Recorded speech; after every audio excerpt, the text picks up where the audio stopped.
2011 Shushei. The first League of Legends World Championship happened at DreamHack in Jönköping, Sweden in June 2011, peaking at around 210,000 concurrent viewers. Fnatic beat Against All Authority 2-1 in the final, taking home $50,000 out of a $100,000 prize pool. The tournament handed out its first ever MVP award, and it didn't go to the team's most famous face. Enrique Speck, Cedeño Martinez, later known as one of the greatest mid laners in the game's history, was playing top lane at that tournament. The MVP went to Fnatic's mid laner instead, a Polish player named Maciej Shushei Ratuzniak. Nobody outside the scene remembers his name today. He just played the position well enough across a best-of-3 final to earn a trophy that had never existed before. Fnatic's win still stands out for one reason. It's the only World Championship a team from outside Asia has ever won. 2012 Toyz. The second World Championship moved to Los Angeles, and Taipei Assassins arrived as a team most of the Western scene had barely watched all year. TPA beat Azubu Frost 3-1 in the final. There was no official MVP award that year. The concept was still one tournament old. What people remember instead is his Orianna. Toyz pick got banned against TPA almost every game, and Riot later built one of the team's championship skins around it. In the deciding games of the final, his ultimate kept catching Azubu Frost's core in exactly the spots that ended fights. TPA's win also meant back-to-back titles for two completely different regions. Europe in 2011, Taiwan in 2012, before Korea took over and mostly never let go. 2013, Faker. By the third World Championship, again in Los Angeles, a rookie mid laner had already broken the Korean server badly enough that opposing teams treated his signature champions as first ban material. SKT beat Royal Club 3-0. Like the year before, there was still no Finals MVP award, so Faker's first world title came with a trophy for the team and nothing personal to point to. That gap didn't matter later. This was the debut every best player argument in League of Legends eventually gets measured against, whether or not there was ever a piece of metal made to prove it happened. Alright, before we jump to the next one, do me a favor and smash that like button, subscribe if you're new here, takes 2 seconds, helps way more than you'd expect. Okay, back to it. 2014, Mata. The fourth World Championship landed in Seoul, and this time the tournament had a Finals MVP award ready to hand out. Samsung White beat Starhorn Royal Club 3-1, playing a version of League built around vision control and roaming support play instead of pure lane dominance. The MVP went to Mata, the team's support. He is still the only support player ever to win the award, because the position is built around making everyone else look good instead of getting picked out in a highlight reel. Mata's win forced casters to explain what a support actually does to a global audience that had mostly ignored the role. Samsung White still gets brought up as one of the best coordinated rosters the game has had, and this MVP is a big part of why. 2015, Marin. T1 made a second final in Berlin, beating the KO Tigers 3-1. Faker was already the most famous player at the tournament by a wide margin. The MVP didn't go to him. It went to Marin, the team's top laner, who spent the tournament picking champions nobody expected. Up top, and winning lane matchups most opponents assumed were safe. Same pattern as 2011. The voting kept landing on someone other than the player the public had already decided was the best one on the roster. SKT's roster that year ran deep enough that greatness wasn't stuck in one lane, and for one tournament, the award reflected that instead of reflecting fame. 2016, Faker. T1 reached a third final in 4 years, 5 full games against Samsung Galaxy back in Los Angeles. SKT won 3-2. This time the MVP finally landed where the public had been expecting it since 2013. Faker won his first personal finals MVP on his third world title. It wasn't a clean coronation. Samsung pushed the series to a 5th game and had real chances to close it out. The award reads less like an obvious pick and more like the voting catching up to something that had already been true for 3 years. 2017, Ruler. A year after losing in 5 games, Samsung Galaxy came back, this time in Beijing, and swept SKT 3-0, ending any conversation about SKT being unbeatable that season. The MVP went to Ruler, Samsung's marksman, who found damage angles SKT couldn't shut down no matter how the draft shifted. Faker walked away from a final without a single game won for the first time. For a scene that had spent 3 years treating SKT as close to a default champion, watching them get swept ended up being the bigger story, even though Ruler earned every bit of that trophy. 2018, Ning.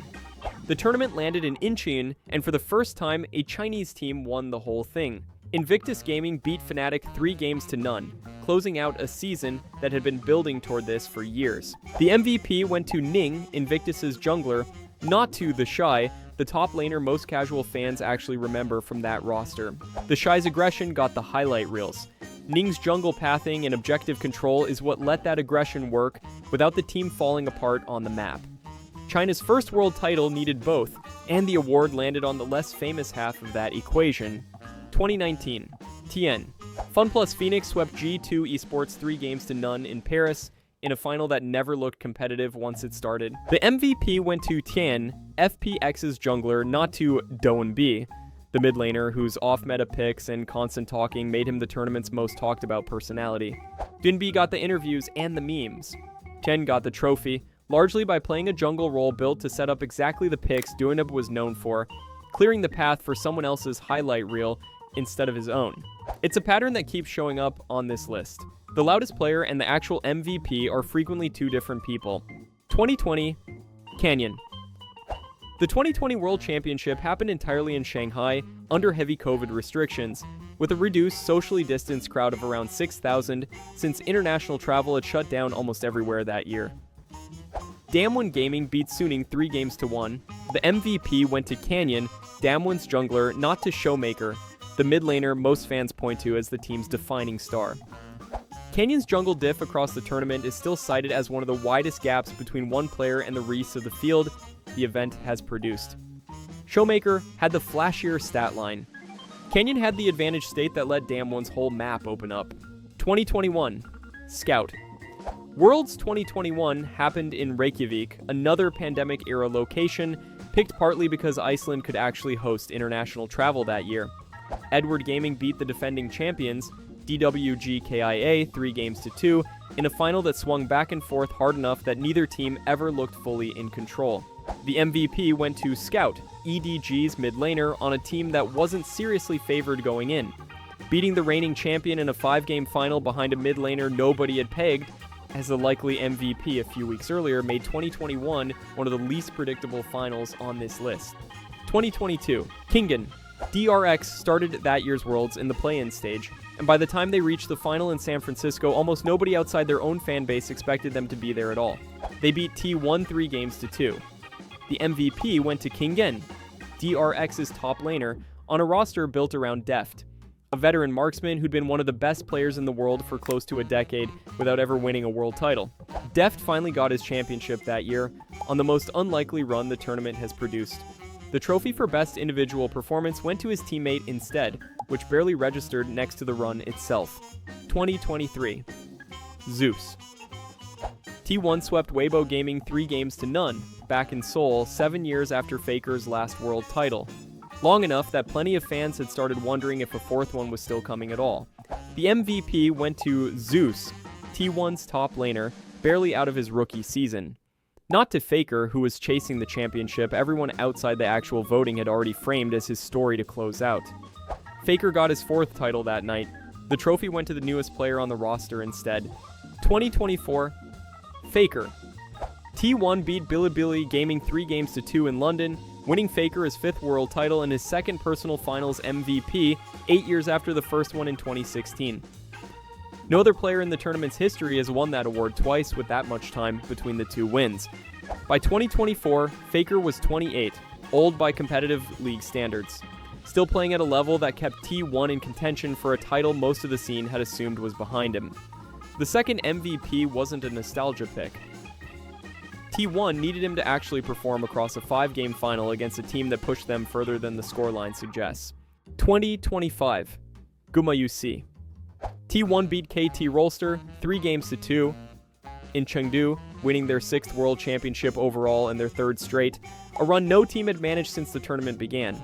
The MVP went to Gumayusi, T1's marksman, not to Faker, who was still on the roster, still playing, still chasing records nobody else in the sport's history has been in position to chase.